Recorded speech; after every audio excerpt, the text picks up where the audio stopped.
Hai semuanya, ketemu lagi dengan Ami dalam Ami Mengulas Buku. Apa kabar kalian di hari Jumat ini? Semoga tetap semangat ya. Nah, di hari ini saya akan membuat rangkuman bacaan saya selama bulan Juni.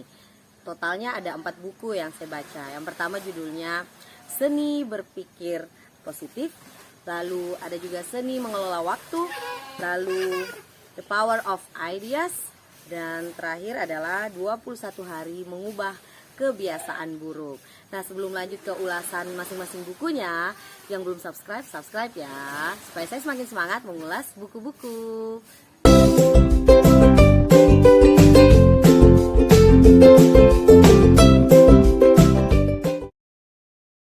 Hari ini saya lagi berada di Pustaka Rumah Sandek yang merupakan salah satu pustaka komunitas rumah relawan remaja. Tepatnya di Desa Luawar, Bonde Utara, Majene, Sulawesi Barat. Jadi senang sekali rasanya. Nah, saya akan mulai dengan mengulas buku Seni Mengelola Waktu. Sebenarnya saya pernah ulas juga di sini.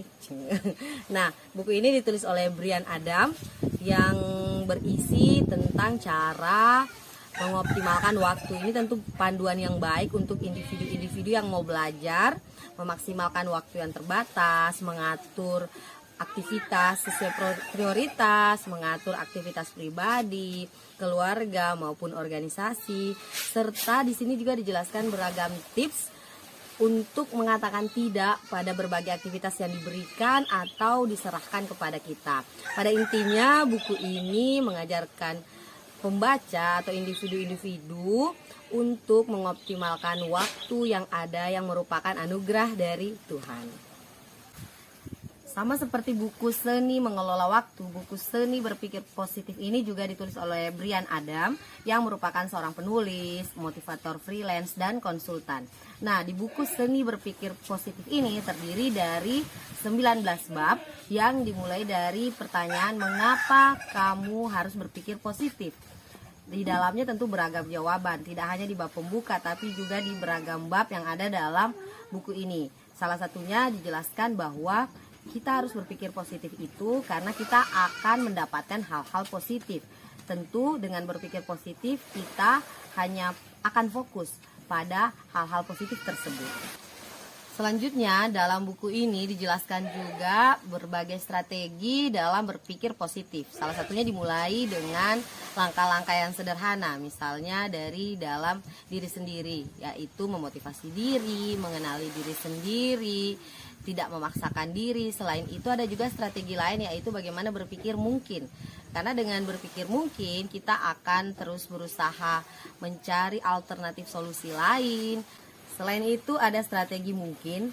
Dengan strategi mungkin ini kita akan mencoba hal yang baru, berani mencari alternatif solusi, dan berani mencari dukungan-dukungan yang lain. Pada intinya buku ini mengajarkan bahwa seni berpikir positif itu harus terus dilatih dan dibiasakan. Karena ini adalah solusi kedamaian makhluk hidup. Karena dengan berpikir positif setiap makhluk hidup tentu akan fokus pada hal-hal baik, tidak hanya untuk dirinya tapi juga untuk orang-orang atau makhluk lain sekitarnya. Buku ketiga berjudul The Power of Ideas ditulis oleh B.J. Habibie. Buku ini diterbitkan di tahun 2018. Ini berisikan 144 bagian kecil-kecil sebagai bab-bab dari buku ini. Isinya berisi gagasan-gagasan dan pencerahan Pak B.J. Habibie tentang Indonesia, Islam, Tuhan, SDM, dan beragam topik lainnya. Membaca ini seolah kita mendengar Pak Habibie bertutur langsung kepada kita. Saya ingin membaca salah satu potongan yang ini mungkin terkait dengan toleransi, jadi sangat penting juga buat kita. Di halaman 43, agama penting untuk menjaga keseimbangan Tuhan dan manusia. Saya respek kepada siapa saja dalam bidangnya masing-masing, termasuk agama masing-masing. Kita kenal agama Islam, tetapi kita juga tahu dalam agama itu banyak cara dan jalur untuk melaksanakan ibadahnya. Saya tidak mau turut campur dengan mengatakan, yuk pakai cara itu salah, tetapi pakai cara gue saja. Seperti itu. Seperti itulah bahasa-bahasa yang dituangkan dalam buku ini. Ada juga opini-opini dan juga kesan dari beberapa orang di buku ini dibuat dalam bab khusus tentang pendapatnya tentang komitmen Pak B.J. Habibie dan integritasnya tentang beragam hal, tidak hanya tentang teknologi tapi juga tentang kemauannya, komitmennya dalam memajukan negeri ini. Buku keempat yang saya baca di bulan ini adalah buku berjudul 21 Hari Mengubah Kebiasaan Buruk yang ditulis oleh Nufi Wibisana. Di dalamnya ini terangkum 21 hari cara yang bisa kita lakukan dalam mengubah kebiasaan-kebiasaan buruk. Nah, di dalam tiap harinya itu terbagi beberapa kebiasaan buruk. Misalnya seperti ini,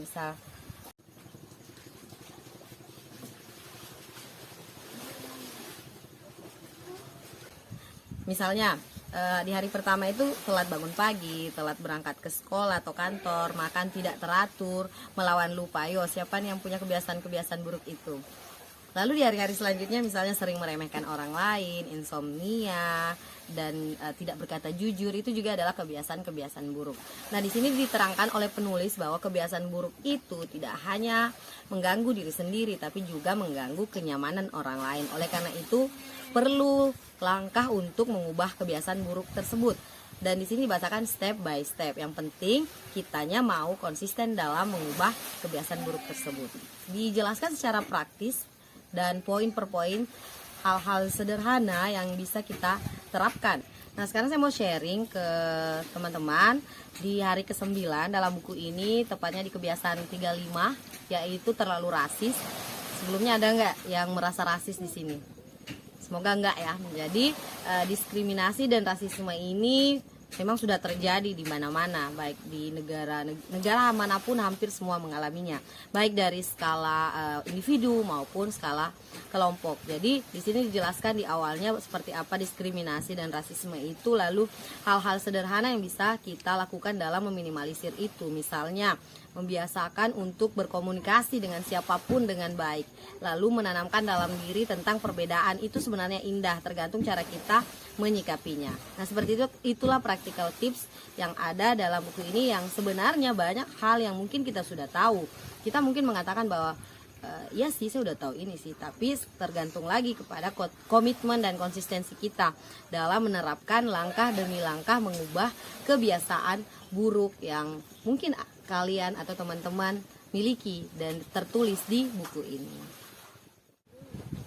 Itu tadi 4 buku yang saya baca di bulan Juni ini. Semoga menjadi penyemangat bagi saya untuk membaca lebih banyak buku lagi di bulan selanjutnya. Untuk teman-teman juga tetap semangat membaca ya, dan tetap semangat dalam beraktivitas. Dadah, salam dari Sulawesi Barat.